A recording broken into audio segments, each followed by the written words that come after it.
Okay, let's commence. Welcome to our electronic 2022 Plan and Budget Public Input Meeting on November 1st, 2021. Due to COVID-19 pandemic, Regional Council is participating from home. Myself, Councillor Shawn, and Regional Chair Redmond are here in the Council chambers. I would also like to acknowledge that the land on which we gather virtually today is the traditional territory of the Haudenosaunee, Anishinaabe, and the Neutral people. We acknowledge the enduring presence of the Indigenous people with whom we share this land today, their achievements, and their contributions to our community. I'd like to now call upon our clerk to do the roll call. Thank you, Chair. Chair Redmond. Present. Councillor Armstrong. Present. Councillor Clark. Councillor Erb. Present. Councillor Foxton. Present. Councillor Galloway. Present. Councillor Harris. Councillor Jaworski. Councillor Jowett. Here. Councillor Kiefer. Here. Councillor McGarry. Present. Councillor Nowak. Present. Councillor Shantz. Present. Councillor Strickland. Here. Councillor Verbanovic. Here. And we have regrets from Councillor Lawrence. Thank you. I'm looking to see if there are any declarations of pecuniary interest under the Municipal Conflict of Interest Act.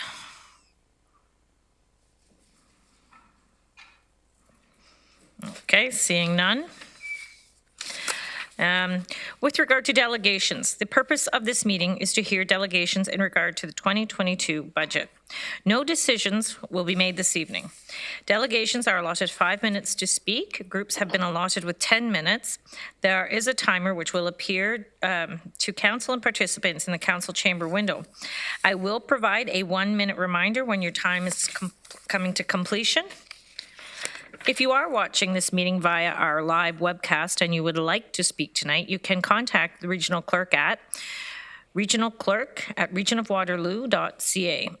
That's regionalclerk@regionofwaterloo.ca. And you will be called at the end of the meeting. Anyone who registers during the meeting will be allotted 3 minutes to speak. You can also register to speak at the other 2 public input meetings on November 24th and December 8th, or you can provide written comments after the meeting to the same email address, regionalclerk@regionofwaterloo.ca. I would now like to remind all delegations of some guidelines for participation in tonight's meeting. Please leave your video and camera turned off and your microphone and audio muted until you are called upon to speak. If you conduct yourself in any of the following manners, it will result in an immediate removal from the meeting. Interrupting councillors, staff, or other delegations. Derogatory statements about councillors, staff, or others. Turning your camera on in inappropriate times, and hate speech or defamatory comments. I will now call upon the delegation as listed in our agenda. The first delegation is Stanley Wu, Director, Carol Cressman, Community Chair, Seeing Beyond 2020, and Andrew Carthew, Associate Director, Advanced University of Waterloo School of Optometry and Vision Science. I think I've got everything in there, so let's begin. Hi. Good evening, councillors. Thank you very much for the opportunity. Ms. Carthew, if you can fire up the presentation, that'd be great.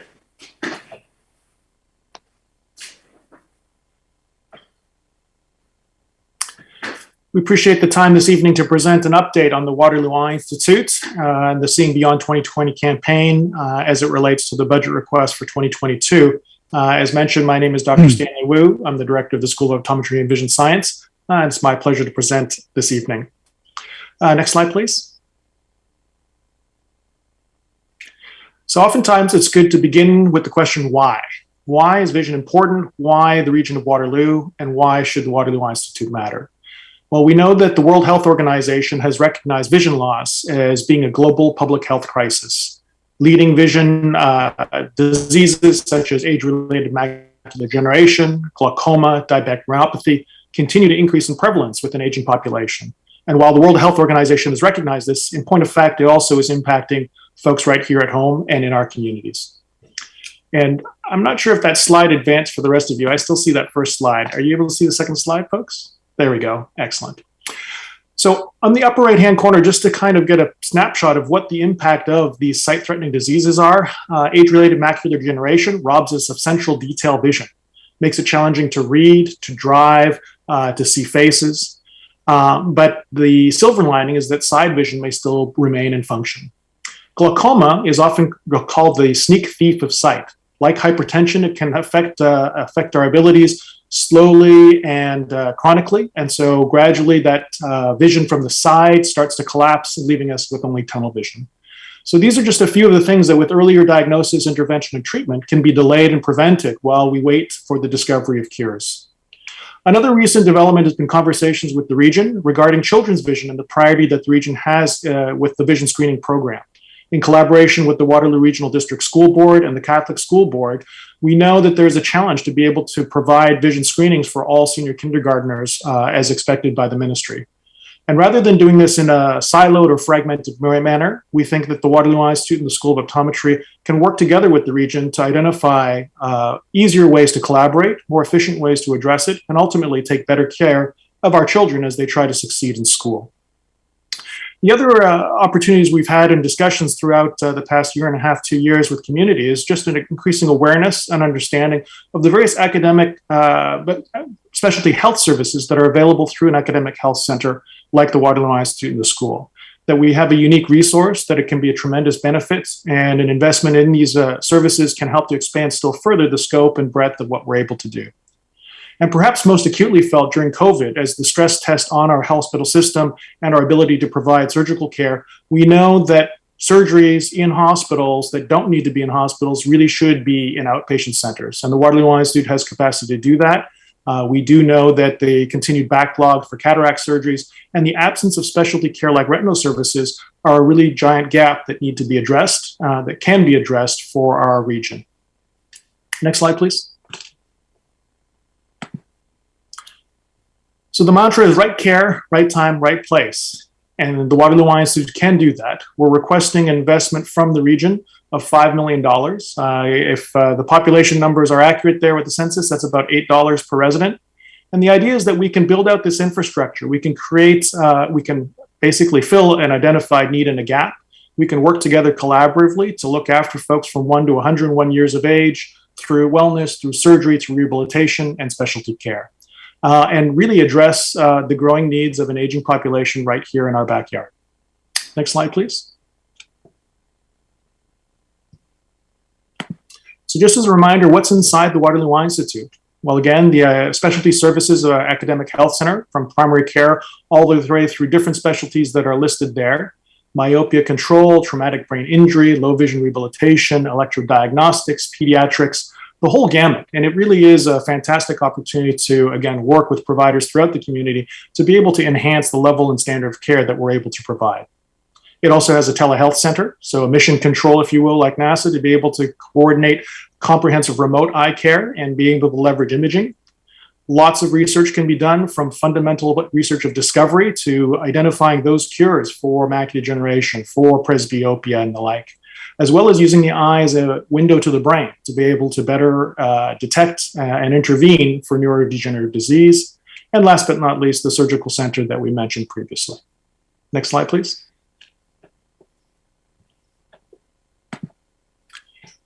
So I won't read the testimonials verbatim, but again, we've really enjoyed the opportunity to engage with community. There are some testimonials here that highlight some of the benefits to the community that could be increased in scale and scope by an investment in the Waterloo Institute.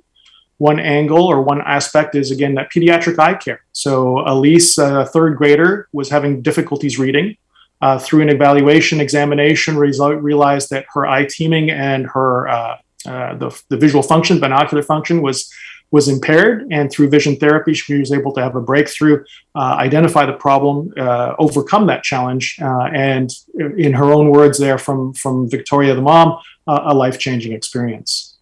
Similarly, the next is a patient with macular degeneration. So Anne-Marie had battled AMD. Again, that robbed her of the ability to see detail, read, and function independently. She was able to be seen at the Center for Sight Enhancement, which is a multidisciplinary center that includes counseling for the mental health aspects of vision loss, She was able to have opportunities to work with a computer specialist to look at the different kinds of software and technology that's available, and CCTVs, as well as a vision trainer to look and work and make sure that the devices that were prescribed were optimally effective and enabled her to do the things that were most important. We are surprised and delighted that upon her passing, sadly, she gave a generous bequest of $500,000 in order to help the Seeing Beyond 2020 campaign and to extend the impact and reach that we can have through low vision rehabilitation. And last but not least, Rick, somebody who had suffered a brain injury that particularly affected vision as well as other aspects of his health. But again, those multidisciplinary services, the ability to help to identify, ameliorate those changes, ultimately is a specialty level of care that is not common in all places. And we have the opportunity to expand and grow services like that, again, with the Waterloo Eye Institute. Next slide, please. So how are we going to go about doing this? Well, one is to ask the region for support, but the other is to go to community. And I wanted to highlight Dr. Carol Cressman, who is our Seeing Beyond 2020 Community Campaign Chair. She has been a passionate, dedicated volunteer and alum, has been spearheading these efforts for quite a number of years. And we're very excited that the stars are now aligned. And again, I won't read her whole quote, but I think the part that galvanizes us, that gives us energy and charges up us to continue to realize this dream, is that in her own words, if we come together as a community, like the barn raisers we are, we can further improve the lives of people in Waterloo, Wellington, and beyond. Next slide, please. So again, in conclusion, our ask today is for the region to fund the Waterloo Eye Institute with an investment of $5 million in the hopes that our community, the region, and the School of Optometry and Vision Science at the University of Waterloo can come together to help people see. Thank you very much. Thank you very much. I'm looking to see if there are any questions. And Councillor Kiefer, please proceed. Thank you, Madam Chair. Good to see you, Dr. Wu. Thank you, Councillor Kiefer. My question is, have you had a commitment from the provincial or federal government for any monies for this as well, or has that not been done? Well, it's part of a strategic process. The region actually will be sort of the initial supporter, and with that, we think that we'll have more momentum to go to the provincial ministry. So we have not approached them formally yet, but that is part of the plan.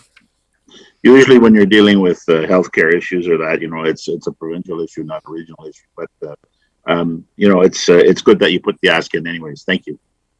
Thank you. And you're absolutely right, sir. And I think part of it is that we recognize that as the regional hospitals, so Grand River and St. Mary's, start to develop their plans and address capacity issues and constraints, that's a capital process that takes probably over 10 years for that to actually take effect. And one of the sort of the forums for KW4 Ontario Health Team was about trying to get the community early wins.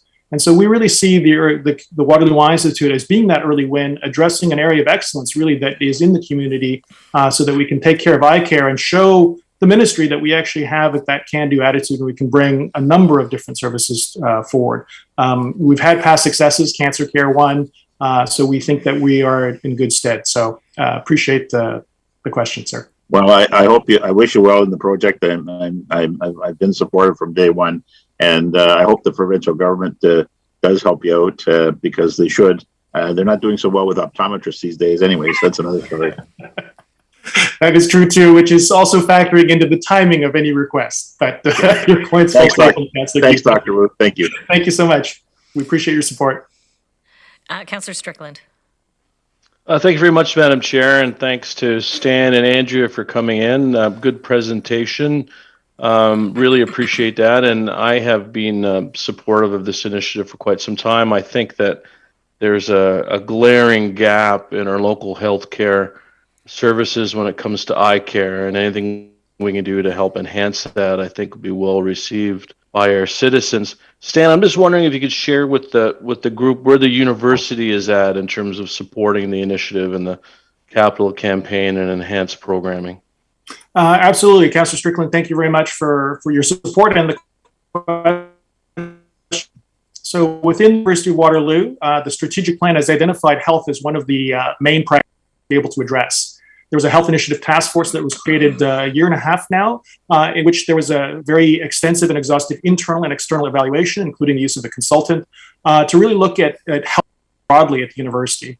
It was, as it relates specifically to optometry and the Waterloo Eye Institute, it was flagged as one of the early sort of wins and projects that built upon existing strengths. So the school clinics already see 28,000 patient encounters per year, has the potential to grow still further. We have a new president now, as many of you know and have met, President Vivek Goel. He is a physician, strong public health background, and we've had some very, very good conversations to be able to explain the value proposition of the Waterloo Eye Institute, the key strategic priorities, being able to leverage, again, resources to deliver patient care to the community, and also help in our mission to educate and train optometrists for not just our region, but all across the country as the only English-speaking school of optometry.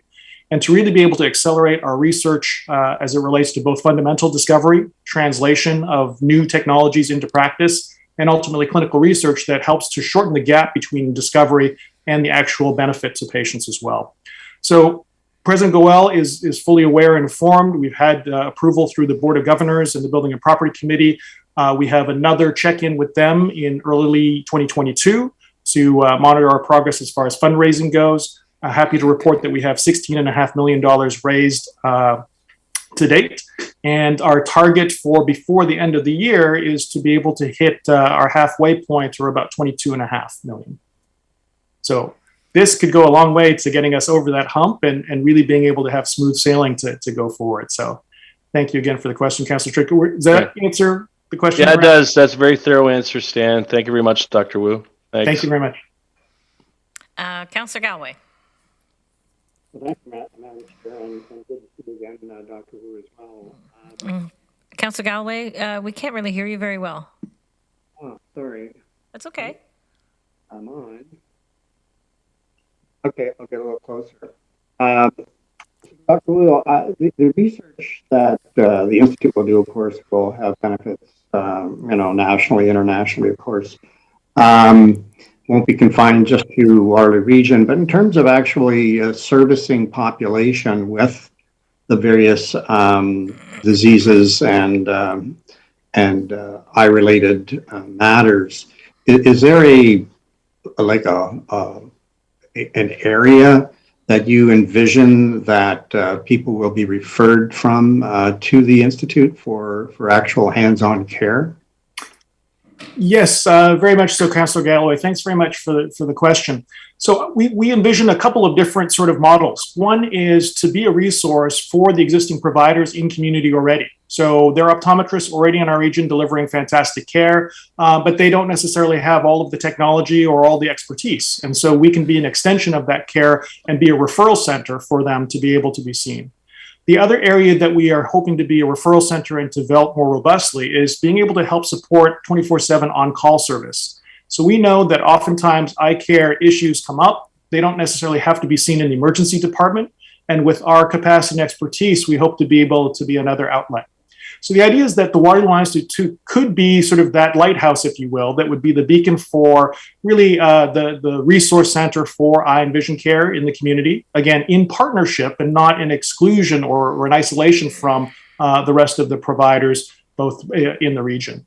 And then the last point is really about being able to leverage that technology so that we really do have the potential to be a national resource. So for example, teleoptometry, telehealth, in partnership with optometrists from coast to coast, there's a lot of interest and excitement in being able to reach underserved or remote communities in a more effective fashion. So long answer, sorry, but hopefully I addressed the root of your question, sir. Well, maybe not, but maybe I didn't explain it that well. So in the case of our cancer center and our heart institute, we actually have a designated area that those services provide care to. So it can go all the way up to the Bruce Peninsula and beyond.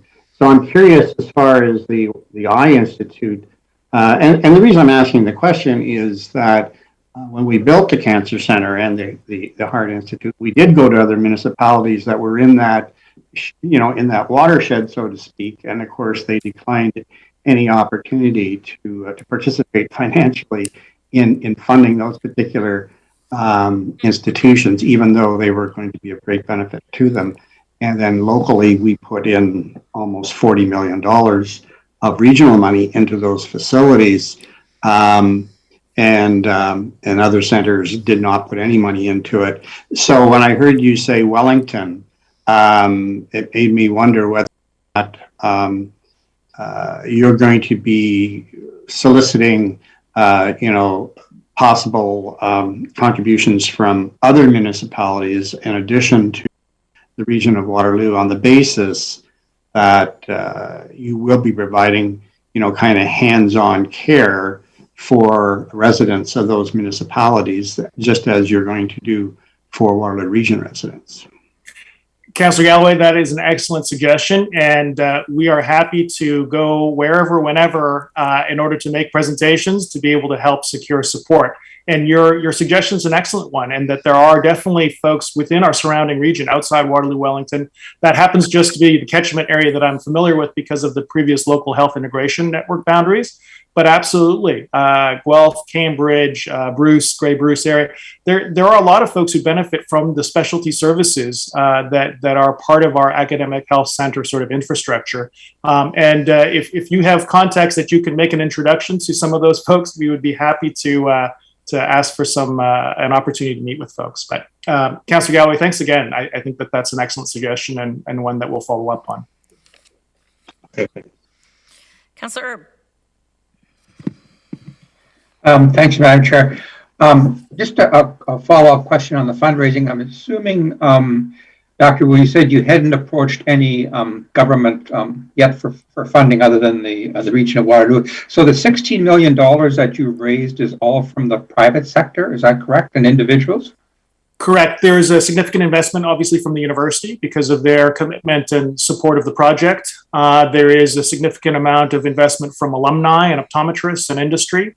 I think that, again, we haven't approached ministry yet. There's also a plan to approach the federal government as well for sort of a pan-Canadian approach. But yes, I'm pleased to report that, again, we don't have, not every optometrist is a graduate of Waterloo, but both our alums and optometrists from coast to coast recognize the importance of being able to support the school as that national resource. So it is largely from those groups. Andrea can clarify. Ms. Carthew is our Associate Director for Advancement. Yeah, so about $10.5 million of that, maybe closer to $11 million of that actually has been through philanthropic support from donors, and then the rest of it is investment from the University of Waterloo. Thank you. Thank you, Councillor.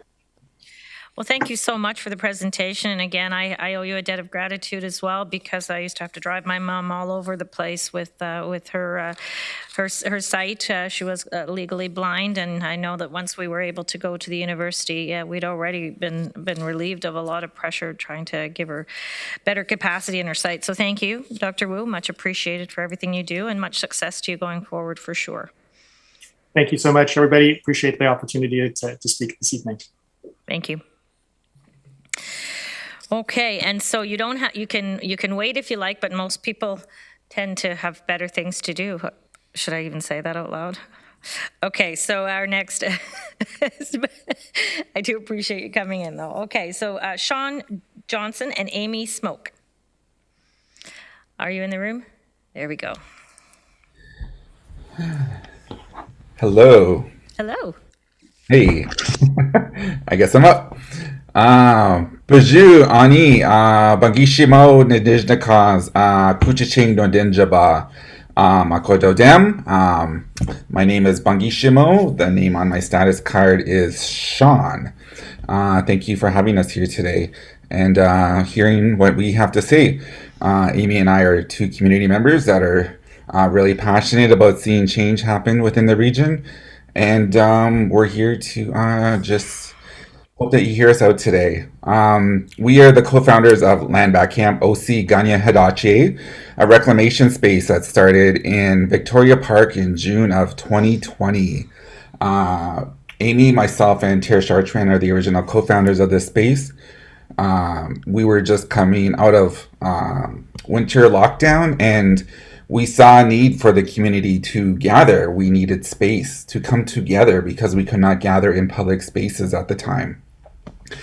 and we had no physical building to come together in. So we took it upon ourselves to erect a teepee in the middle of Victoria Park.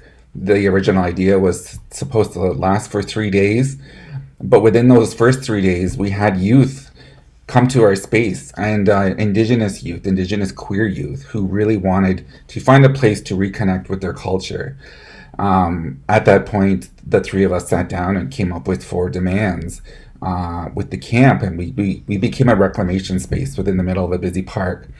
During that time, since last year, we have met regularly with the city councilors, city staff on addressing these 4 demands, working together to address reconciliation.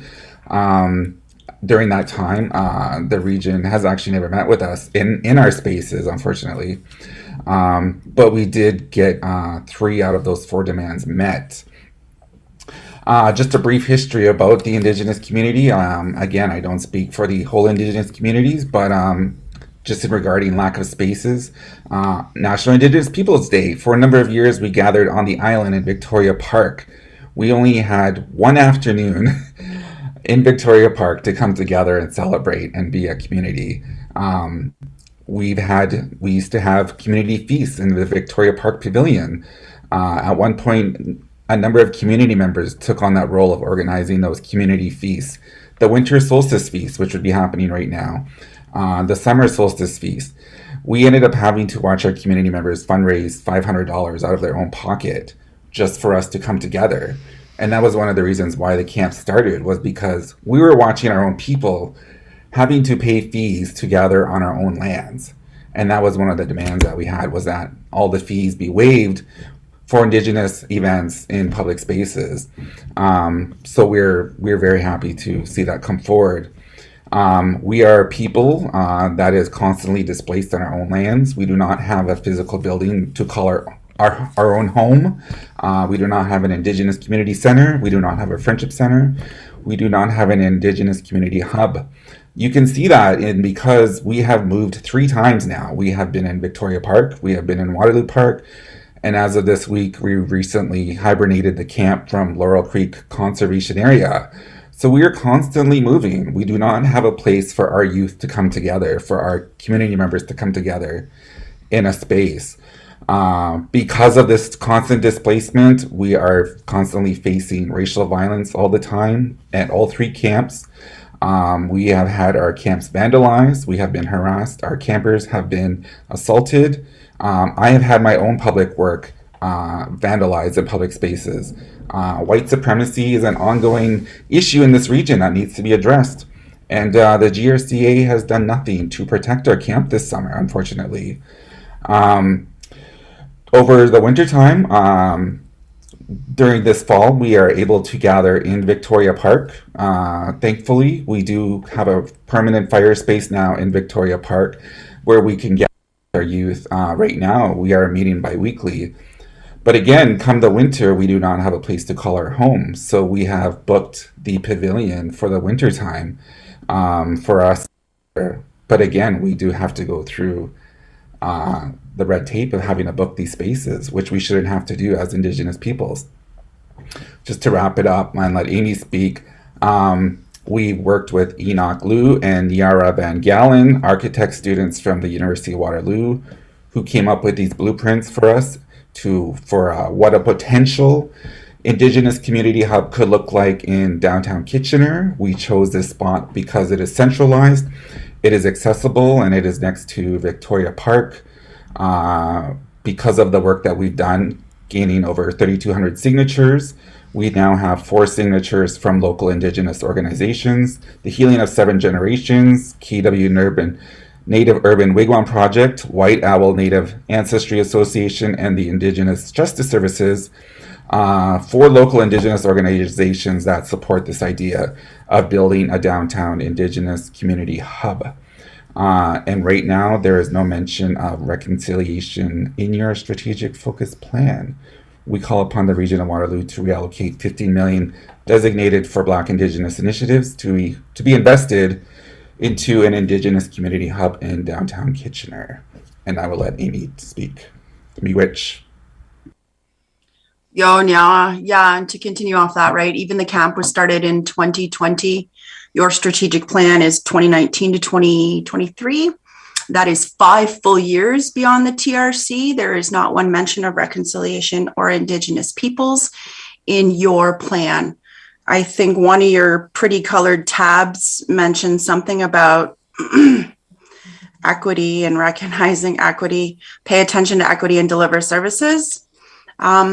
We have been saying this for hundreds of years. We have been speaking to the truth. We've been telling the truth. There are hundreds of reports, studies, all of those things out there that speak to the need for land back. The land acknowledgement you gave at the very beginning, that was recited out at the beginning of this meeting today, that's wonderful. But if we are acknowledging the stolen land that we are on, what is the region doing to actively give that land back?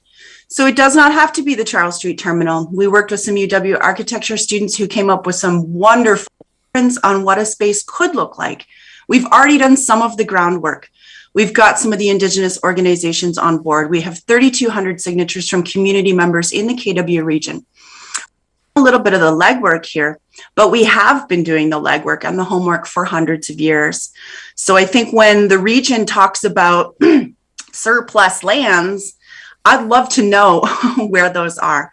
Give me a list of what you call extra land, because if we're acknowledging the stolen land that we're on, how are we actively looking at reconciliation, which means land back? It does not have to be the Charles Street Terminal. The Crouse lands, those look great.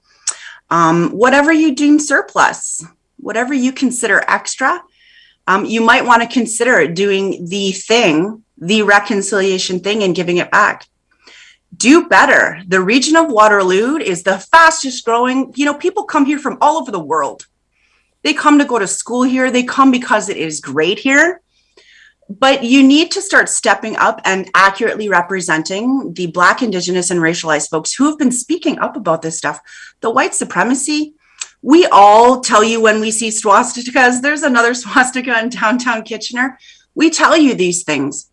We provide all of the examples for all of the reasons why we should have centralized, region-funded, supported, and resourced spaces for services that would contribute to the mental health and well-being of 20 to 30,000 First Nations, Métis, and Inuit folks here in the region. I think now that we know better, you can't unknow any of this stuff. Many of you we worked with at Land Back Camp, you cannot unknow these things. So I think we need to look at how we're actively making those reparations. How are we giving land back? What are we doing about reconciliation? I'm going to reiterate, Reallocate Waterloo Region's calls to actions. Their entire website is fantastic. That is a group of Black, Indigenous, racialized folks working in solidarity to bring attention to the ways in which we can reallocate funds, prioritize funds, be transparent about funds, and start funding community-led initiatives instead of police-led initiatives. Let's just throw that in there. But I think the input stage that we're at, we just wanted to bring it to your attention. You've all been emailed the open letter. You've all been emailed the petition. You've all been emailed, I'm sure, from your community members, I hope. So we just want to make sure that this is definitely public input from some Indigenous community members. We don't speak for all.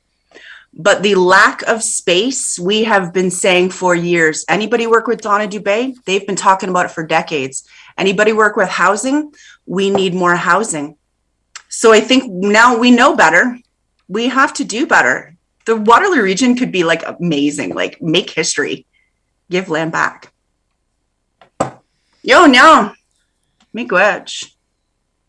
Thank you, Amy. Right on time, too much appreciated. I'm just going to gaze over at the side here to see if there are any questions. And there are. Councillor Galloway, please. Thanks, Madam Chair. Shawn and Amy, thanks for the presentation. Could you describe, I have seen those renderings that the architectural students put together. It's pretty hard to scale, but I'm just kind of curious to what extent you can kind of describe the size of the property, the size of the building that might be required. I'm not sure if you have those kinds of details, because I Now, there may be some opportunities that I'm going to ask staff to investigate, but there's no sense in investigating them if they're too big, they're too small, not in the right locations. For sure. It's not to code. The architecture students we wanted to make that clear. It's just a vision of what we went over the top. Even we went with all the services from domestic violence to safe consumption to childcare to a kitchen to a fire space. So a green space, a garden space on the roof, floors for transitional housing. So it's a big, this is the wish list. But it's certainly something that we would like to see the options of having in a space that would be centralized. Like the optometry person was just talking about, that centralization of all of that meets the needs for our community, including eye care. They take my status card. Those are the kinds of things that we've put into the conversations with the UW architecture students. But again, it's just a conversation point. Like, this is just like, hey, this is what it could look like. Okay. And the location, the Charles Street property, of course, is in downtown Kitchener. There's another property that I'm thinking of is downtown Kitchener, and a few in Cambridge. So, how important is the location? Right.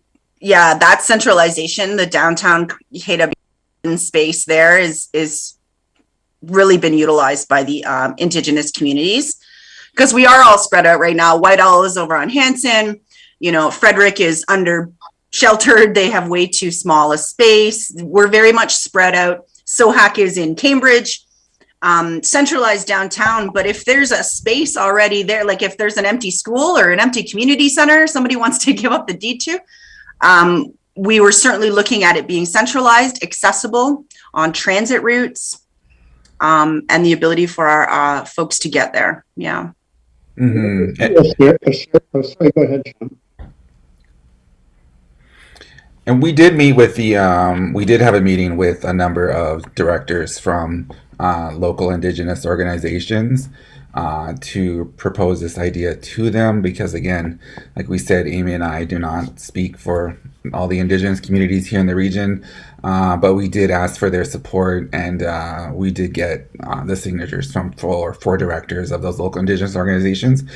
And it would be a dream to actually see us under one roof one day, someday down the road, so Indigenous peoples can come together. We envision a gymnasium, because right now we're having, before the pandemic, we were gathering in the pavilion, and even that as well was too small of a building to hold all of us, because there are so many of us in the region. Like Amy was saying, there's like 22,000 of us, and trying to squeeze that number into the pavilion is not realistic. White Owl's focus is a lot of garden space, green space, so we are going to put that on the roof. There's a lot of other people with small businesses that could book an office space. There's a lot of artists in our community, so having space for them to hang up their artwork that people can view in a public space would be a dream as well too. So we have had these conversations with the local Indigenous organizations, and we do have their support. And we hope that we are just two community members that we want the region to start having the conversation with us, and to come up with a conversation about giving us land, help us find a place to gather, because we need a home, we need a community center. Okay, well, that gives me a pretty good idea. And Madam Chair, what I'd like to do is just ask, and I'm not sure if it's now or when it is, to look at the possibility of finding out the needs are the various Indigenous organizations. I mean, we can't have a separate space for each organization. It'll have to be some kind of a combined effort, I would suspect. And their needs may be different, obviously, not necessarily all the same. But the facilities that I'm thinking of are daycare centers that we have vacated. And we have one in downtown Kitchener, the Edith McIntosh Center, right at the Cameron Collegiate, adjacent to a large city park. And I'm wondering whether or not those facilities are are the kind of thing that might be the candidates for this kind of use. I'm not trying to prejudge that, but I'm wondering if we could ask staff to look into this at some point in time, whether or not you want to do that tonight, Madam Chair, or as part of a broader budget discussion, in our upcoming budget meetings. But I just wanted to introduce that notion here this evening. Thank you. Thank you very much, Councillor Galloway. And yeah, I think we're all nodding our heads that there's some further action that perhaps could be taken here. Certainly, I would suggest that perhaps Rod Regier and our diversity and equity group could probably look into this further. And has anybody got any other suggestions? Perhaps maybe that's something that they could take on and do some maybe needs assessment and see if there's something. I'm just not so sure that our budget deliberation usually doesn't take on a turn like this, but, Councillor Verbanovic, would you wish to vet in here? Yeah, just okay. I too wanted to thank Amy and Shawn for coming today. I mean, this is certainly something that, as they pointed out, has been talked about for some time, and there's a variety of views, as they've indicated, amongst Indigenous people around sort of what the right location is, what the facility should look like, and so on. And so I think getting this kind of information gathered would certainly be helpful. I guess my question to either or both of you is, at times, we've heard something closer to downtown is important. Other times we've heard, depending on who we talk to, something closer to the might be better as long as it has transportation links and so on. And so, do you think that it's possible to find a location that'll meet the needs of the broad range of Indigenous groups that exist? And how do we balance out those very different, a downtown versus something closer to the river is very different. And that was sort of the narrative that come out of land back camp, right? Being on the river, being in a space sort of outside of town and being in the bush and connecting to the land. That is still important. That is still 100% land back camps ask. But as Indigenous organizations that are urban based with centralized needs for services like dentistry and optometry and daycare and public transportation, our status cards, ID, those types of things, I think is a very different conversation as well. So I'm in many fights. I want a centralization of services and resources provided for the urban Indigenous while we continue to take the youth out on land. Gotcha. So yeah, if you got some land out on the Grand River as well, right? So we're still talking about connection to land, but as an urban Indigenous population, we're looking for that centralization of services that are required, right? Like dentists that take my status card, eye doctors that take my status card, daycare. Okay, so all of those things are. There's still two very good things that we still very much need. Okay, and do you feel that there is, there is a mechanism that will develop the sort of that shared vision amongst the broad range of Indigenous groups in the community? Yeah, absolutely. We had the conversation about, like, even if we weren't under one roof, that we have a place where we can at least gather. Yeah. Okay. Right? That there be a space available that Healing of Seven Generations can book for their events. White Owl can book for their youth events. We can book for our Two Spirit queer events. So even just having a space there that's accessible for us, because like right now we do not have that. We do not have that. You look at the vigil that our September 30th event that just took place in front of Healing of Seven Generations. We had to gather in the middle of the street because there was really no physical space for us to come together as a community. And that is something that even as a camp, we're struggling with over the winter time, because we do not have a building. We do not have any sort of space to call our own. And so for us, it would be, we understand the importance, like we keep saying, we do not speak for the Indigenous communities and the importance of consultation. And we think that it would be important to sit down with the community members, with the rest of the leaders from the Indigenous communities and hear their visions, hear what they would like to see in the space, right? So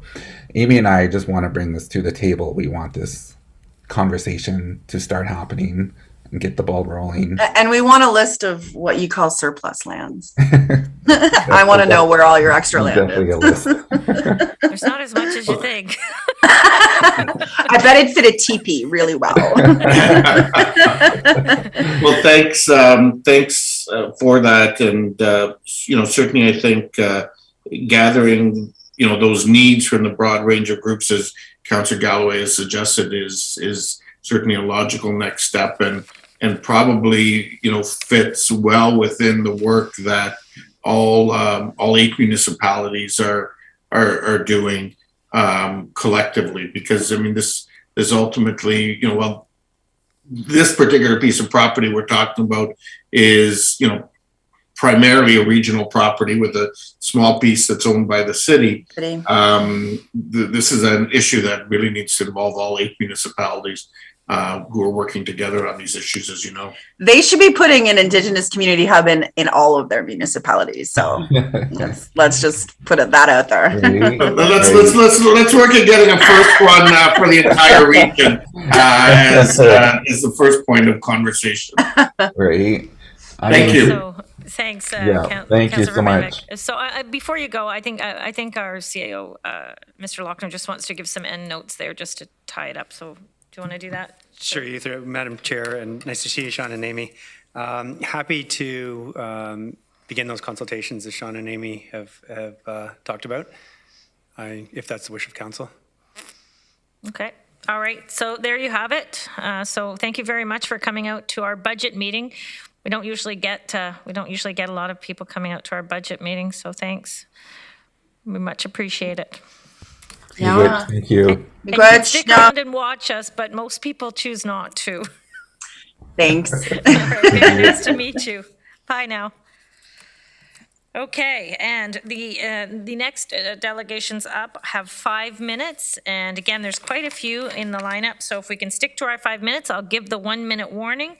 Our next speaker is Richard Chambers, Waterloo Region Age Friendly Network, re the Grand River Transit Fares Incentive to Attract Ridership.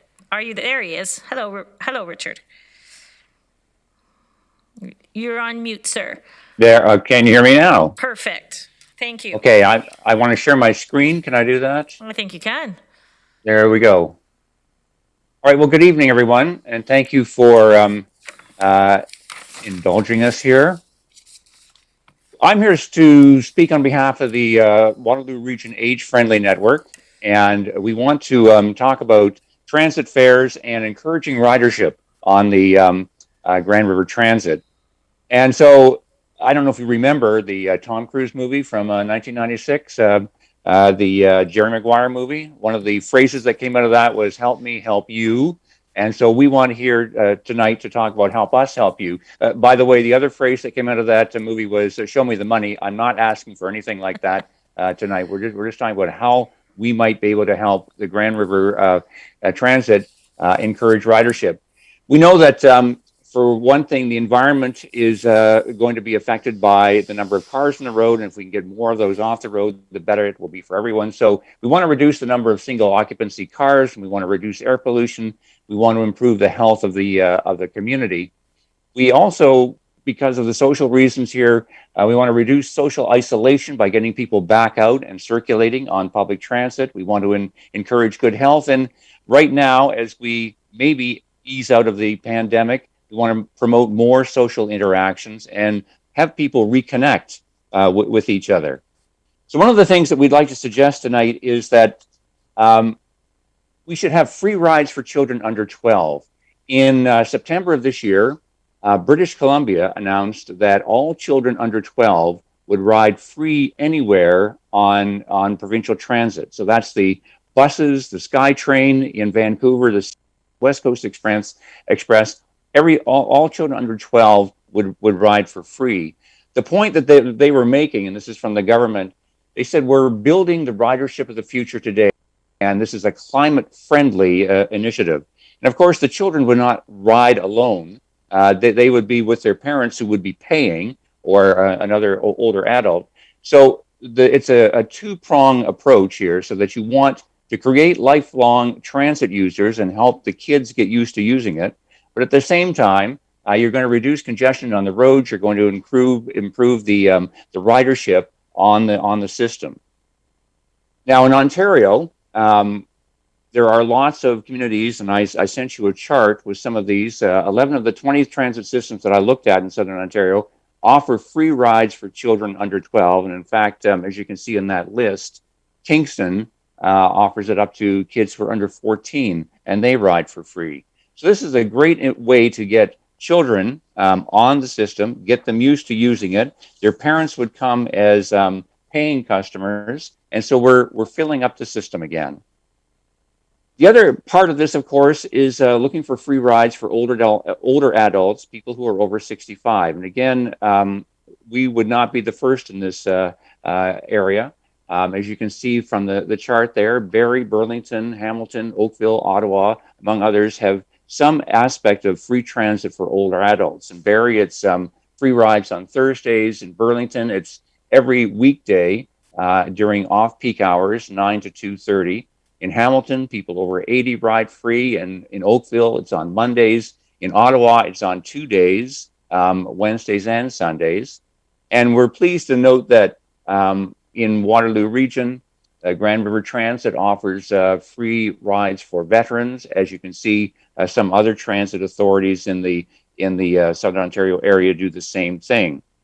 One of the things that the Oakville study demonstrated, and this was from the study that they did in 2016 after they started the free rides on Mondays, when you look at why people were using the transit service, they said that they had no alternative transit options, that they had to get to medical appointments and other special events, and they also felt safe on the system, and they enjoyed making the social connections that the transit allowed them to do. And the results then were that many seniors used public transit on other days of the week besides Mondays, and that increased ridership. And of course, many would consider taking more public transit in the future once they got used to it and understood how it worked. So how can the age-friendly network in the region help here? Well, one of the things we've been doing for the last couple of years is education with older adults. We have now sponsored 6 in-person ride-a-bus sessions in concert with the representatives from Grand River Transit. We've done 4 virtual sessions during the pandemic, and so 2 Rick, World I'm going to Without ask you to Walls. wrap up. Rick, you've already gone past your time, so if you can wrap up, because we do have some questions for you as well. Okay. Anyway, cooperation with the GRT customer service. Just another slide here. So we want to encourage the ridership. Kids 0 to 12, build ridership for the future, lifelong transit users, climate-friendly transportation, and then older adults over 65, help to reduce their social isolation, provide opportunities for medical shopping and other appointments, and then, of course, leave their cars at home and reduce the single occupancy vehicle use. So that was my very brief presentation. If you have questions, I'd be pleased to answer them. Thank you so much for that. So we'll start with Councillor Verbanovit. Thank you very much, Chair Jowett, and thanks, Rick, for coming in, and really interesting. Couple things in terms of your ideas on the seniors. Do you think that, I mean, when you look at sort of the range of options that exist amongst different municipalities, are some, do you think, better than others? Is there a starting point, that we could pilot from your perspective to even see if this would have some merit? Like even if we took if there wasn't buy-in to look at every Monday, could we start with the first Monday of every month as an example to pilot it for a year? I think, thank you for the question. I think that with advertising and promotion, once a month would be a great start if we wanted to do that. One of the things that they found in Ottawa, for instance, was they started with Wednesdays only for older adults using the system, and the demand was so great that they extended that to Sundays as well. The other thing that happened there apparently was that people were making all of their medical appointments on Wednesdays, and so the system was severely overcrowded. So it's an idea that's not on, and I think that it would be beneficial for us too. But a slow approach or a gradual approach, an experimental, a trial approach would be very encouraging. And that was the other question I was going to ask you on the older adults is, from any of the research that you've done, is do you know whether they've been able to do that within their existing, scheduled service and so on, or did it put new pressures on the system that even in the off hours they had to add, the equivalent of rush hour type service? As far as I know, that has not been the case except in Ottawa, where it was so successful that they had to add Sundays to take some of the pressure off there, although they wouldn't be going to appointments. That would be more social. In Burlington, they've had great success with the off-peak hours, and as I mentioned, this having to do that before you hit that 80-year-old threshold is probably it's probably less stressful if you do it kind of on your own time as opposed to when you're told you have to do it. Exactly. So I think that's a good point. And on the youth piece, I couldn't agree with you more. I mean, looking at ways of trying to ingrain transit culture in young people even more than it already is, I think is a great idea. So thank you again for coming in. And Madam Chair, at the appropriate time, certainly I would like to request some follow-up from staff on this in terms of budget day. Okay, so who would you like to direct that to? Councillor? Well, probably to Thomas and his team at T, and what I'd be interested in hearing is if we were, what the cost and service implications would be us to look at one of two scenarios, 1 day a month and a 1 day a week option for older adults. Number one, and number two, what the impact would be if we were to do something similar with young people, as we're seeing in a number of the other transit systems. And I'm in particular interest, on revenue, because my sense is in more instances than not, we'd be able to provide this service utilizing, the existing capacity on the system that we have. Okay, duly noted. Thank you so much, Councillor Banovic. Is there anyone else that has any questions? All right. Well, thank you so much for your presentation, and you're more than welcome to stay and watch us deliberate further and listen to the other delegations or not. But thank you very much for coming in today. Thank you very much for entertaining this notion. Thanks. Okay, and so our next delegation is Philip O'Donnell regarding the police budget, please. Hello, Philip. How are you? Do you go by Philip or Phil? Phil's fine. Can you hear me? We can hear. All right. Good evening. Just to quickly introduce myself, my name is Phil, and I live in the west end of Kitchener with my family. I've worked in the social service sector in this community with Pioneer Youth Services, as well as working in the York region with the John Howard Society of York region. And I just wanted to speak to you tonight about the proposed 2022 Waterloo Regional Police Service draft budget, specifically. Phil, you've got a little bit of feedback there. I'm not sure why. I don't know if you can fix that at all. Are you able to fix that? Is it fine now? I think that's a little bit. Yeah, okay. I think it's a little better now. So go ahead. You have 5 minutes. Thank you. So I wanted to talk again about the police service draft budget, specifically the options for approximately $17 to $21.5 million in additional funding. I'd like to ask council to stop investing end over end into the police service. Just last year, there were requests to pull $29 million from the WRPS budget, and what the community received was a 1.9% increase. I think that we're all aware that there's a need to invest in a wide range of social supports, including affordable housing, harm reduction services, mental health care, just to name a few. But what motivated me to come speak to you tonight was not simply the idea that you would continue to spend money on an ineffective and, I'm sure as others have told you, a sometimes harmful service. I was bothered in particular by what the chief of police said in an interview to CTV Kitchener, explaining the options that they presented. Specifically, Brian Larkin said, quote, "We cannot keep up. I mean that sincerely. Our members are just stretched, and so something has to give."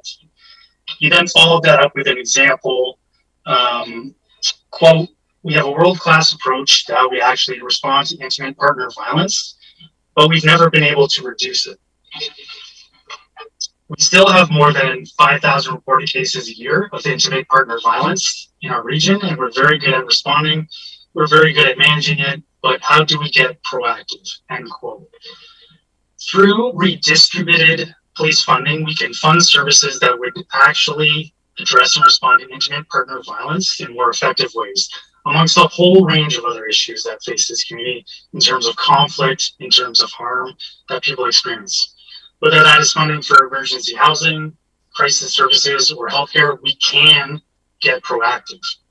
The House of Friendship, as an example, here in our region, operates on an annual budget similar to the additional funding request from WRPS. You could fund a whole second House of Friendship with just this money that they have asked for this year. Furthermore, as it concerns intimate partner violence, we know that Black women, Indigenous women, Two-Spirit folks, and Black trans folks who call the police about experiences of violence are not taken seriously as frequently as others. The solution to this issue is not to pour more money into an ineffective and harmful service. As someone who grew up here, is raising a child here, and has worked in the social service sector in this region, this kind of seems to me like a minimal thing to do to draw a line on this request from the Waterloo Police Service. I urge you to reject this increase in funding and prioritize the voices and community members who have asked that you begin to reallocate the WRPS budget. Thank you.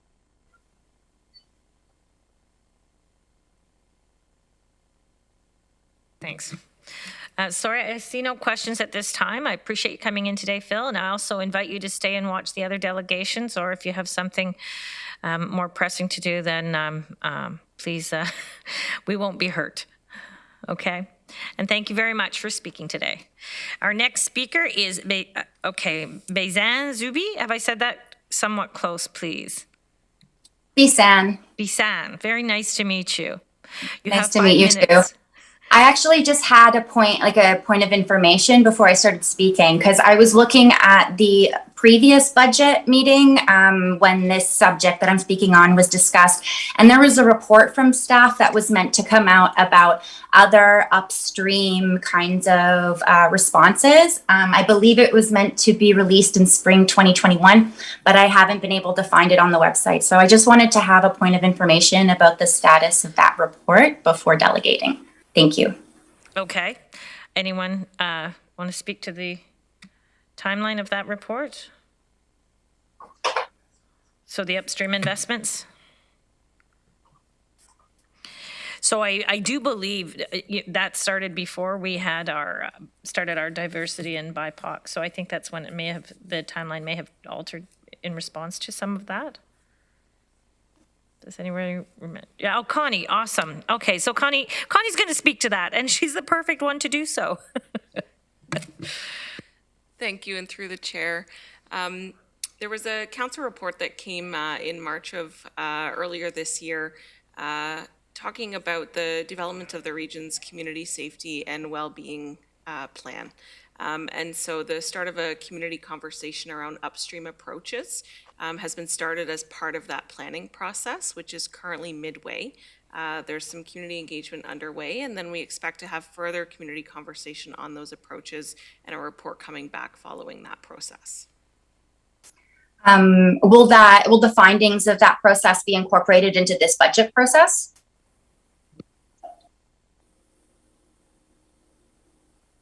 So normally, Beisan, we this is our budget deliberation. So, but it's also an open moment with the community, and I'm okay with just wondering about that process, because I'm trying to, delegate as kind of fulsomely as possible, and that seemed to be a really large council motion. It was huge. It was a big, Of course, it's just that we have so many members waiting, and they all only have the 5 minutes. You're using up some of your time, but if you call the clerk's office, they can give you the answers to those, and then you could delegate again. So you I might do that. I only saw it yesterday, so that was my. Okay. So I can just go ahead and I'll try and get everything. Yeah. You have 3 minutes left. Go ahead. Thank you. Because I am coming from a pretty unique perspective, because I just ran in the federal election in Kitchener Centre, and I just knocked on thousands of regional doors, and I heard from a lot of people, and there are a lot of serious concerns right now in the community, and people are really, really concerned about housing. It is a major, pressing, daily concern. A long-term vision for our community, homelessness, mental health, addiction, those are the issues that keep coming up every single day. Climate change, elderly people, young people, anti-racism, reconciliation for sure, small businesses, the community, what we're doing, all of that keeps coming up. And so I've been thinking a lot about what the long-term vision of our community is in this region. And so going through the strategic plan, I see that it wants to be inclusive, thriving, and sustainable, and that our imperatives are equity and include equity and efficiency and value for money, because that is kind of what I want to focus on when we're talking about what I have been seeing coming from the Waterloo Region Police in terms of their budget. I have seen an inflated budget from a government organization, a bureaucratic organization that's not fulfilling the need as stated, and the need just kind of the goalposts keep shifting. I am struggling to understand any other government kind of body that would have such a mission like misfit between what they're supposed to be doing and then where the actual work and effort is going from the Waterloo Region Police. Because if we look at the calls that are going into the police, it's overdoses, it's attempted suicides, it's people with mental illnesses, it's people who see somebody suspicious, 3,000 suspicious calls, 1,000 suspicious vehicles. We do see disturbances and disputes, thousands of those, but unwanted persons, trespassing calls, 9,000 of those every single year. That is where this money is kind of finding itself, when it could be finding itself in the solutions to a lot of these problems. Trespassing, in many situations, it is somebody who is being called who has nowhere else to go, who doesn't have anywhere else safe to be, right? That's the problem. Sending cops to that isn't the solution. It's actually dealing with that problem. And yet we're allocating so much resources onto where these problems are actually just manifesting as opposed to their roots, right? So when we talk about a strategic, innovative region, when we talk about looking at a sustainable plan, right? Like, this is not sustainable. This is the definition of unsustainable, because we know it's not working. So how is the region going to keep up with its strategic plan in this budget? By making sure that the commitments from the previous budget to actually look at these upstream services and ways of actually properly, efficiently, and responsibly spending taxpayer money, as opposed to spending it on the, really toxic kind of end result. I think that would be a really great conversation to have around the budget. Your time is up. Okay, and I do appreciate your comments, and as do my colleagues. This is not the process whereby which we are we're put to question. If you had something that some statements you wanted to make, or if you have anything you want to send in, or if you want to contact the clerk's office for more information, we're happy to do that. Well, I'll probably delegate again, but I would like that upstream report, because I think that's really that's vital to the strategy of moving forward as a region. Okay, thank you. It would seem Councillor Galloway has a question. If you, am I correct, Councillor Galloway? Do you have a question, or is that a legacy hand? No, it's not a legacy hand. Okay, please proceed. It's really responding to Beisan's concerns, because I think this is... We can't hear you, Councillor Galloway. Oh, I'm sorry. It's really responding to Beisan's concerns, because I think her concerns are well-founded. And just to clarify, and I think it's important, it was my motion at budget deliberations last year that talked about this upstream initiative. And the initiative that came out of that motion was to staff to report on how a conversation could take place within the community to discuss an upstream approach. And it really has to do with a lot of the things that Beisan is talking about, the sustainability of funding of police and other services, when we know that investments in upstream activities have not just financial benefits, but human benefits as well. So what happened, as I understand it, the community well-being and safety plan took precedence, because there was a requirement by the province of Ontario for that to be completed, and that is what's now being completed. But that's not what I was anticipating. That's a completely separate process, although there could be some learnings from that process that might inform the process that I had anticipated. And so my understanding is that the process that Council gave direction to during the last budget process will take place subsequent to the community well-being and safety plan being completed. I'm disappointed to some extent that it's taking this long, but nonetheless, it's still planned to go forward. So that's what's happened. But it was just to talk about how we have that conversation in the community, because that conversation really needs to be done at the grassroots level. It can't be a top-down conversation. So the how to have that conversation is so important, and that's what the report was to and I look forward to that still coming out in due course. Thank you, Councillor Galloway. Councillor Foxton. Thank you, Madam Chair, and through you, Beisan, I think we all want to see better policing. We all want to see better housing. We all have the same concepts and ideas, but you know what I get afraid of? I get afraid that we forget there's crime out there. There is crime out there. People are afraid of gun violence now in our region. I'm sorry, I've been here all my life. I've never seen it like this. So it's a balance between policing that deals with hardcore crime, human trafficking, it terrifies me, and policing that deals compassionately with those that need the compassion. And it's a balance. Money is not going to solve any of this. It's not, but doing it right, creating groups that need to go to work with those that are mentally ill at a time of crisis. But should that be a police response, Councillor? Those that also working with the police, because they're the first call. People aren't going to look up 9,000 different phone numbers. 911 is real easy to dial, and you can ask them because they get a lot of 911 calls that aren't really policing issues. So that's the 911 call. So we have to create this system where we are able to judge what crime's happening. I'm sorry, but if it's a gun crime, I want the police there.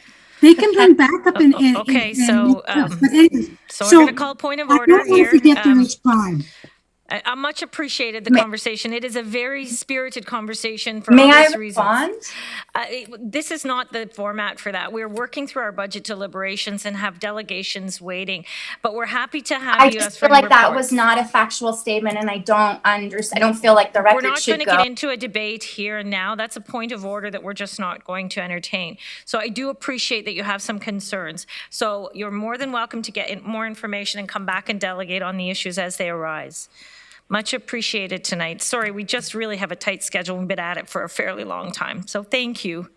Okay, so our next delegation is Bill Chesney, Board President of the Regional Waterloo Art Fund update, and it's on the Arts Fund itself. That's right. Thank you very much for this opportunity to present to the councillors this evening. I think it's been possibly as much as 3 years since you've had an update from the Arts Fund. I submitted earlier some data which is attached to the agenda.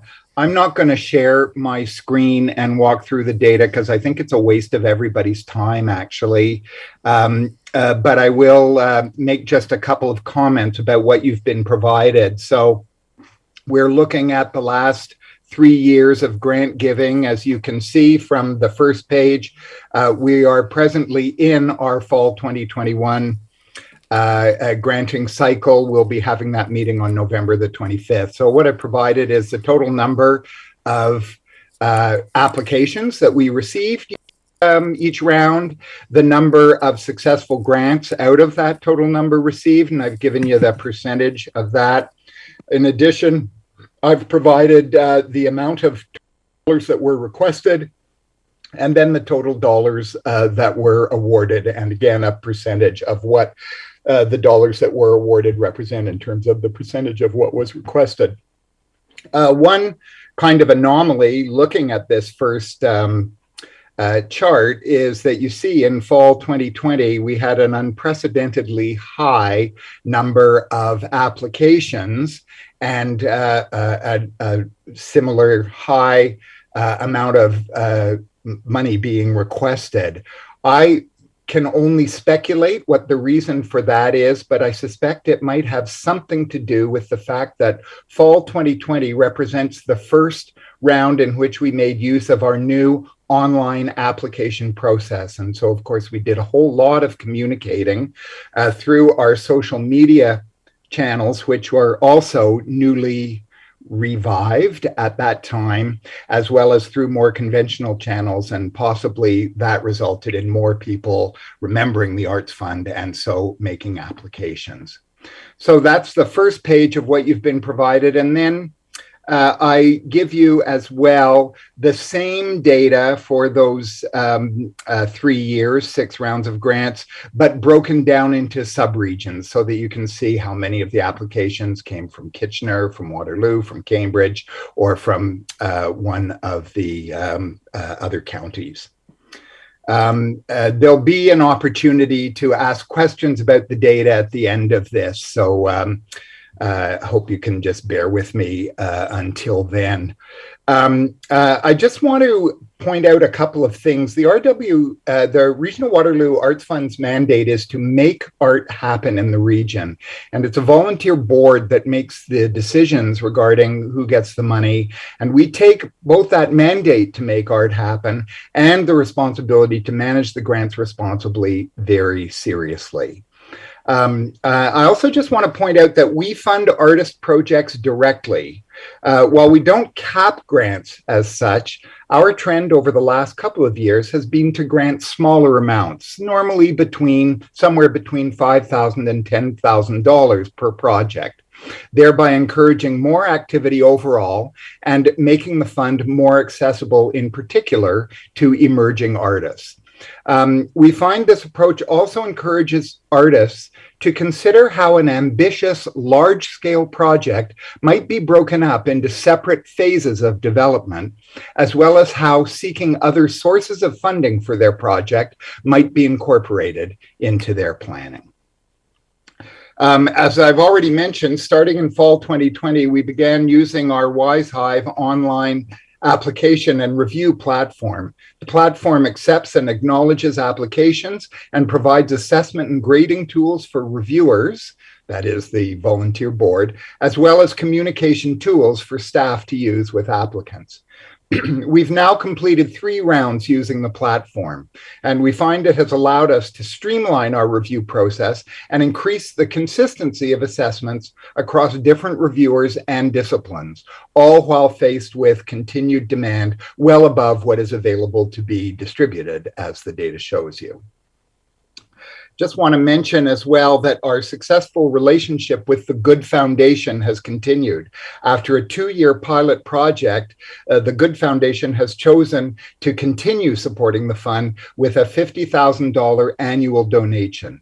And we apply that donation to the fall round of grants. And we're really grateful and happy that this relationship continues. And finally, I just want to say a couple of things about the impact of the Arts Fund and its value. In February, I think it was, of this year, councillors were invited to attend an online screening of Tessa Jennison's film Out in the Cold. It was made available for a private screening in, I see, January of this year. Maybe some of you recall seeing it. It's a compelling example of the good things that can happen when creators in our region are encouraged. Out in the Cold is noteworthy in that it's, first of all, an excellent example of short filmmaking.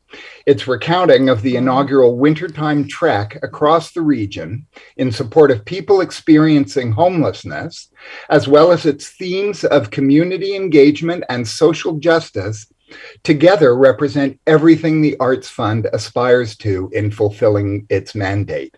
It's good art. It's a good example of filmmaking. It's got a compelling message that is relevant and important to the community. We are proud to have been a funder of Out in the Cold.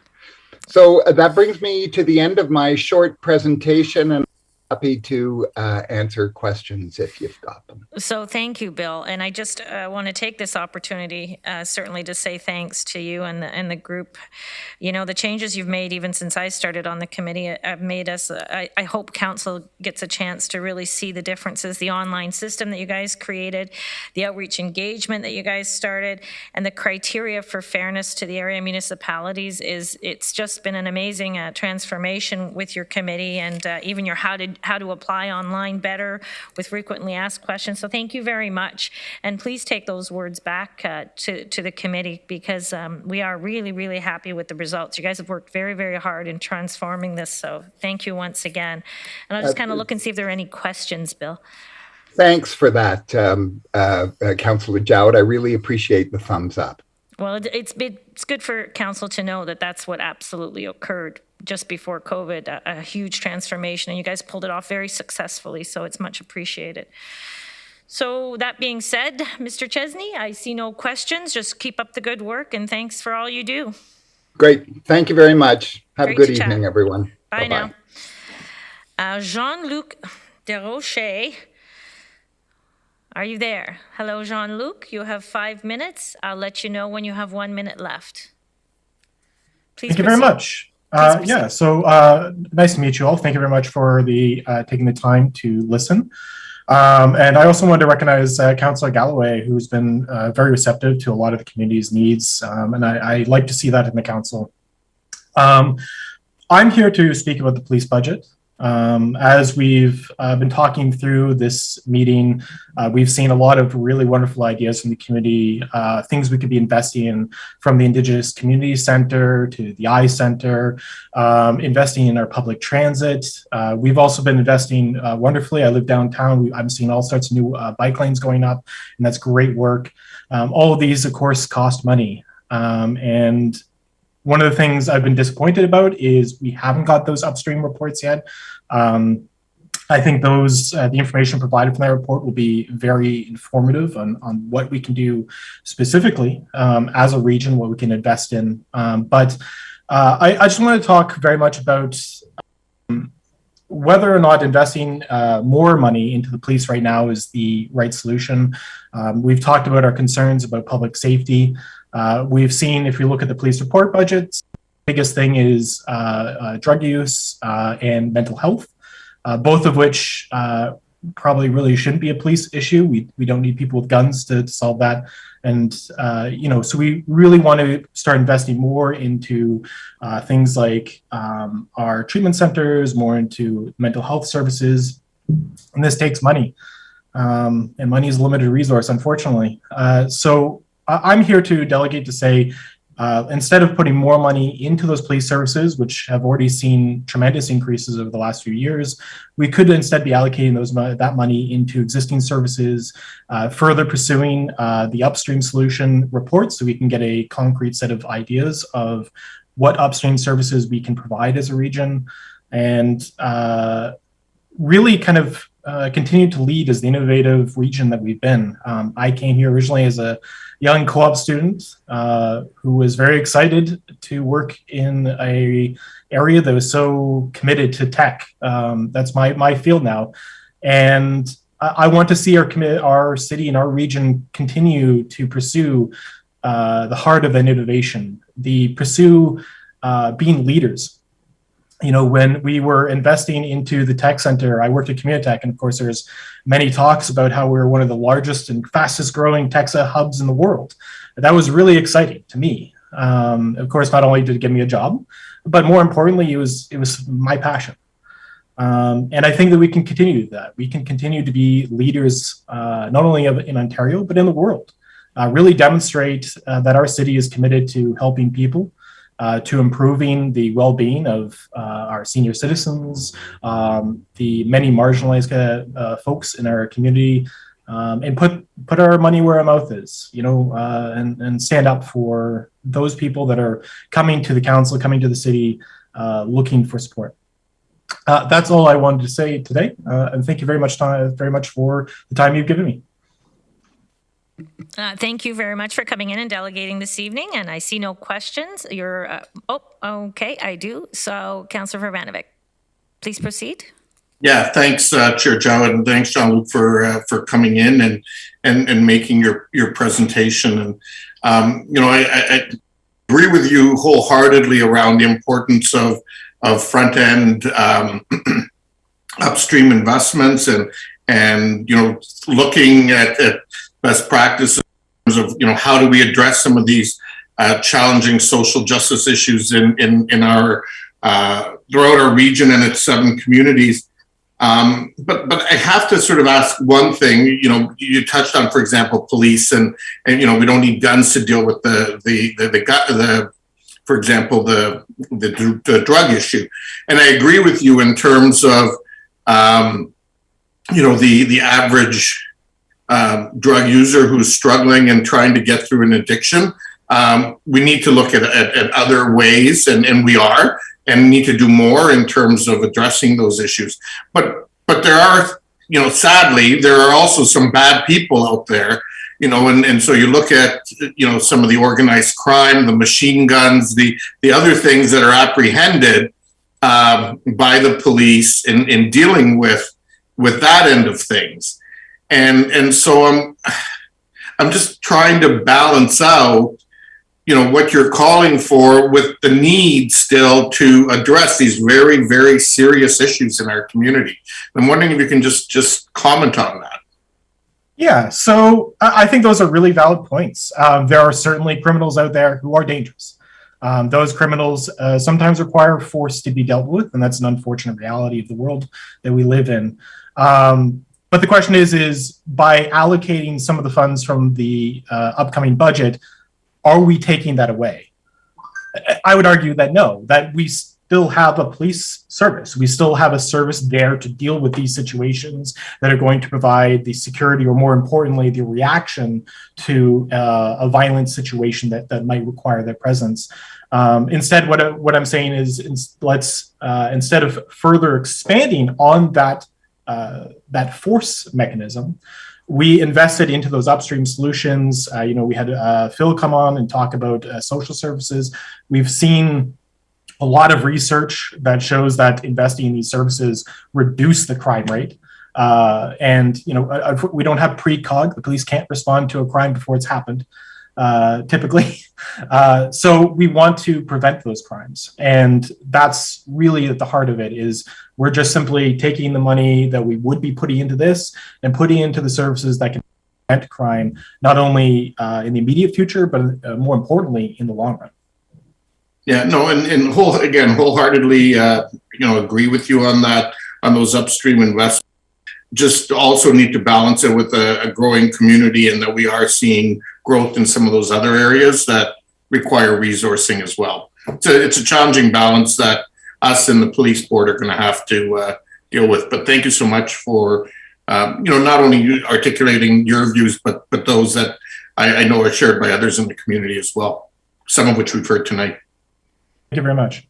Much appreciated. Thank you. And you're more than welcome to stay on and listen. Oh, no, I guess maybe not. Okay, Daisy, you have 5 minutes. You may begin.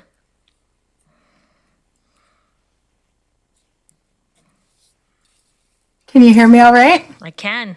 And we can see. Okay, everything. great.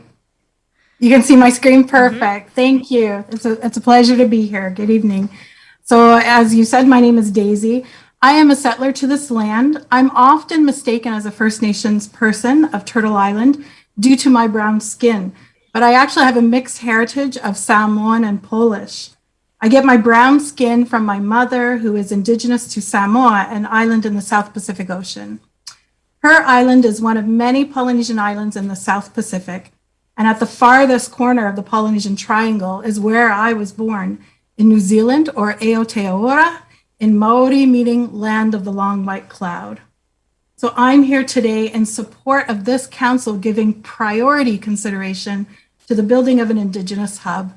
I'm here to share how my lived experience speaks to the value of an Indigenous hub.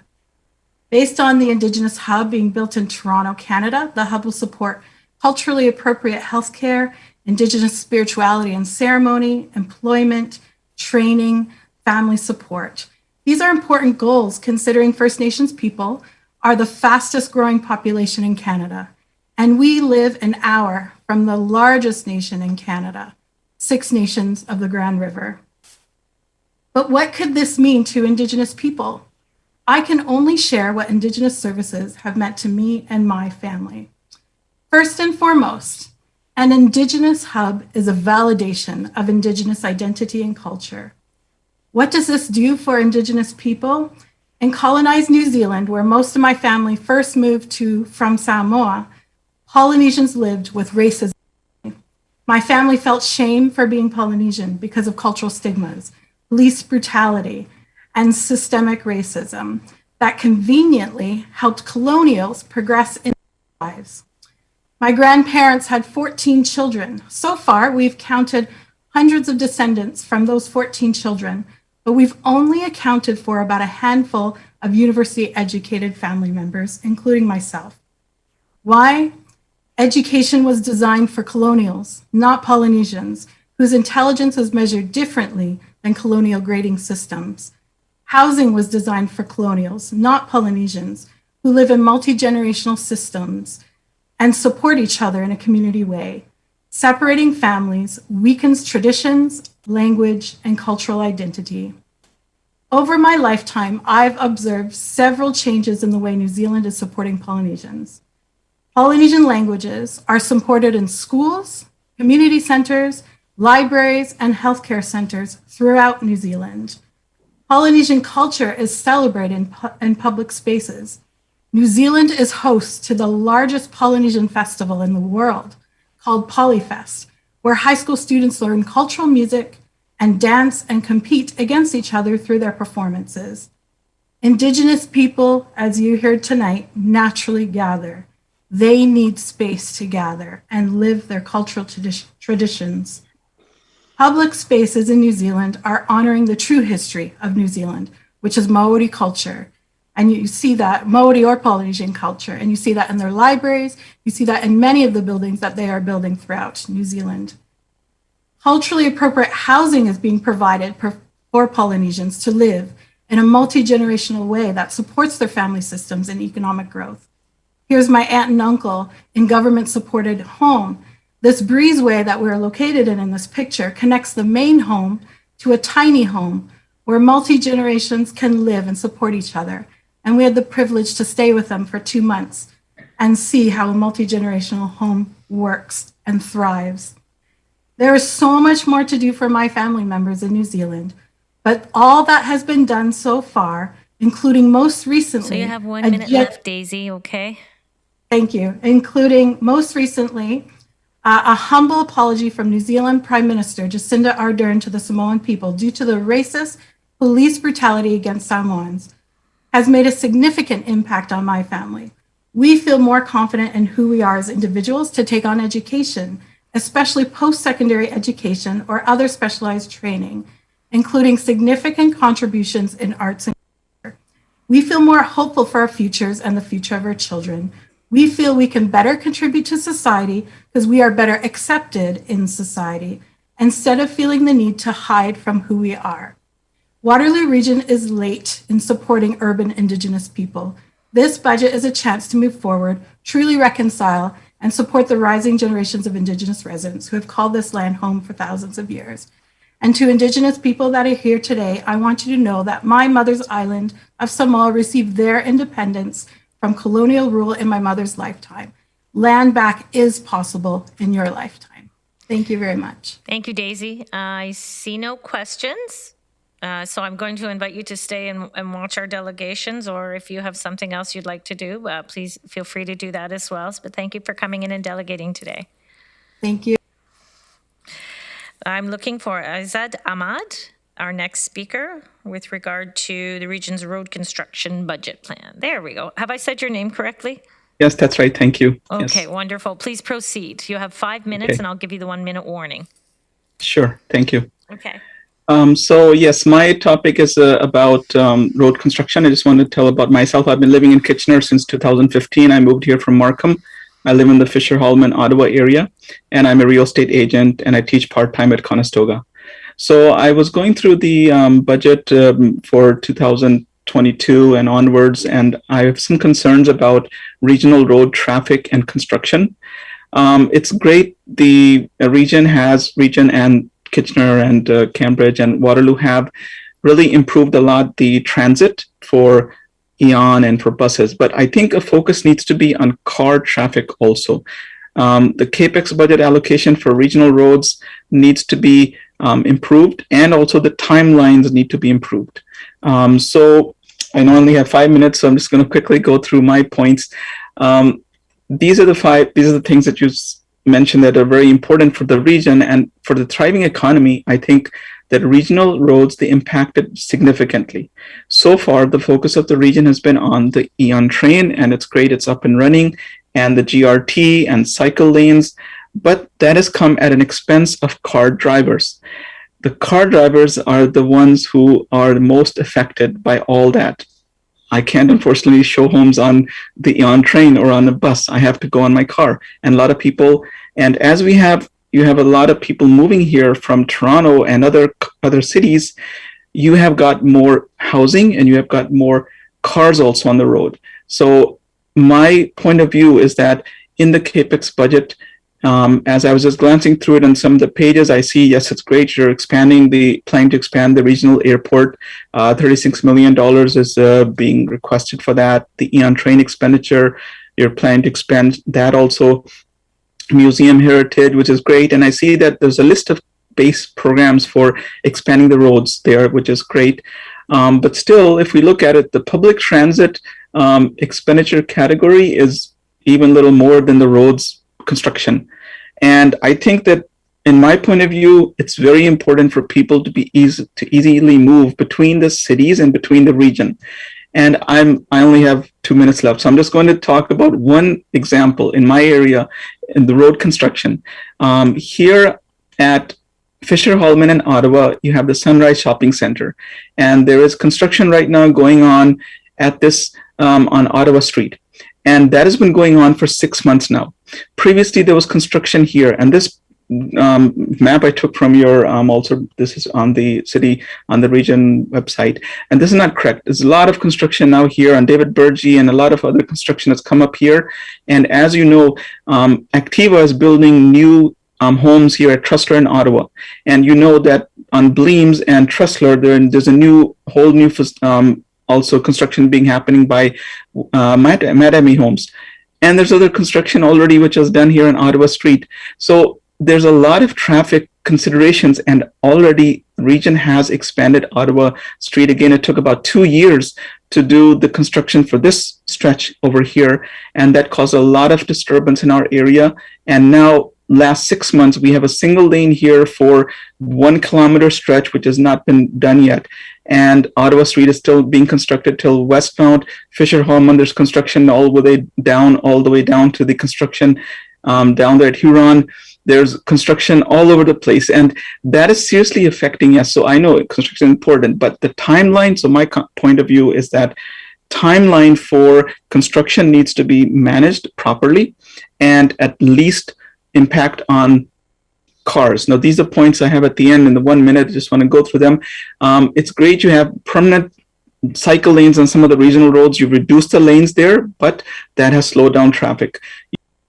Region has blocked off the regional roads at a cost of $550,000 at a taxpayer cost, and that was later on stopped because of the problem for people on their cars. And so my point of view is that you need to please see that there's a growing influx of people coming to this region. You need to make all the plans for the roads according to the housing. And in many other cities, roads are done before the housing is constructed. And you need to have a focus on that. And I don't see that. I see that first homes are built and then roads are taught, and even they're not made properly. They're not double lane where they should be, where there's going to be more housing. So that is my main point there, that I hope that region will consider that in the budget plan, and also make sure that the construction completes on time. So those are my points in my time. Thank you very much. Thank you for that. And I see no questions. So I'm going to invite you to stay and listen to the other delegation, or if you'd like to leave, that's okay as well. Much appreciated that you came in this evening and gave us your thoughts. So thank you so much.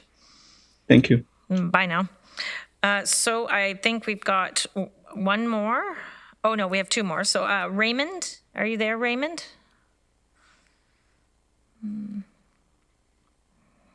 Can you see Tim? Okay, so I'll go to Hanna, Domagala. Hello. Hi, Hanna. How are you this evening? Very good, very good. I am going to speak quickly because I didn't get a chance to prepare well, because I'm speaking on the capital budget forecast that was just posted online this morning, and it's a big document. However, of course, because I work for Pearl Valley Development Corporation, and we are the owner of the large piece of land in Hidden Valley, we did notice, and we were quite shocked to see the River Road extension, the next phase, which was supposed to build and widen the streets after the bridge that's being constructed right now, is being proposed to be pushed back again. Now, we've had that same conversation here 2 years ago, where all of you councillors gratefully told staff to put it back into the budget in the presented timeline. And yet again, 2 years later, even though the drawings were done 2 years ago, and I believe the tender is probably sitting on somebody's desk here right now, ready for actually to be posted, the budget is being proposed to be moved again. I'm not ready to carry out a whole conversation. Like I said, this was very last minute, but we will be submitting more documents and probably coming back with more information next time. But I did want to draw your attention to this very concerning topic, because as we all know, this road has been planned for 40 years. Speaking about expansion projects and about money that has been already spent by the region for expropriations and for planning and design, this is definitely something that is concerning, and we would like your councillors to please consider again advising staff to put it back into the budget. Thank you very much. Thank you, Hanna, and thank you for coming in on short notice. We very much appreciate your concerns, and it'll be duly noted this evening and captured in our minutes, and certainly shared with staff. So thank you once again for coming in today. Thank you. Bye now. So I just want to do one more call out for Raymond. Are you there, Raymond? No? Okay. Going once? Going twice? Okay. So I guess my final question is, are there any delegations in the room at all then? Nope, okay. I'm sorry.